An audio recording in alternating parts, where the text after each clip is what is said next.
Hello everyone, let us continue with our sixth unit, that is non-conventional machining process.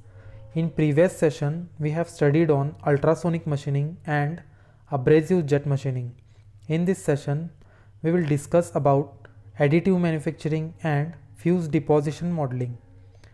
So additive manufacturing. Additive manufacturing is also known as 3D printing. In this process the parts are produced layer by layer by adding material at micro level to achieve the required shape. The principle of additive manufacturing uses 3D design data to build up a component in layers by depositing materials at micro level.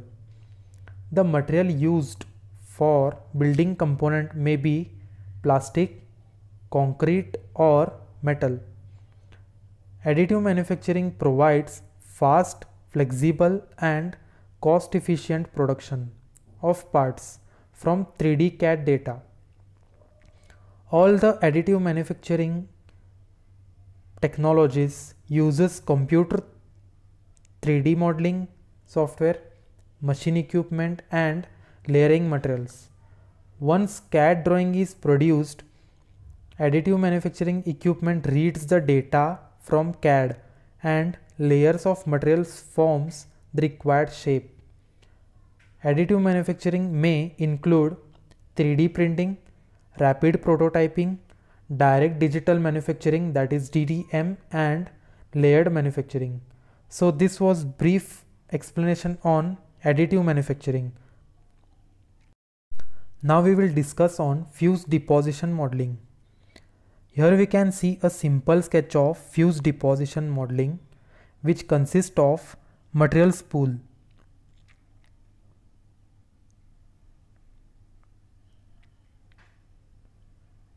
Onto which a material is wounded. The material may be a polymer. Then it consists of heater element where the polymer material is melted. This is heater element. Okay. Then it is connected to a nozzle. Okay.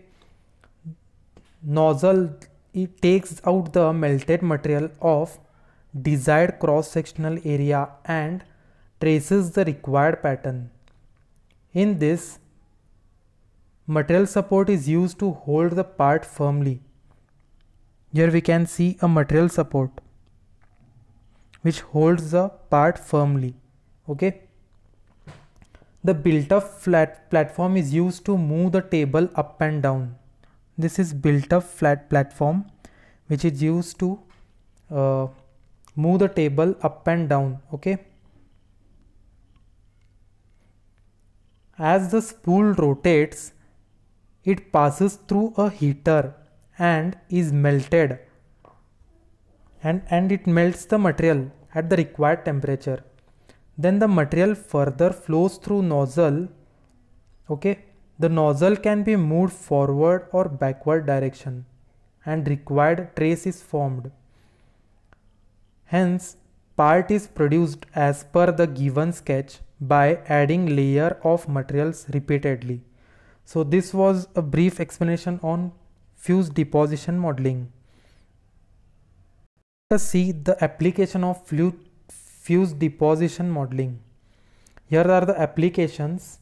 It is used in biomedical, used in defense sector, used to create complex jewelry parts, used in medical appliances, used in manufacturing of sensors and actuators, that is micro actuators, used to fabricate parts of automobiles. So this was about fourth part. So thank you.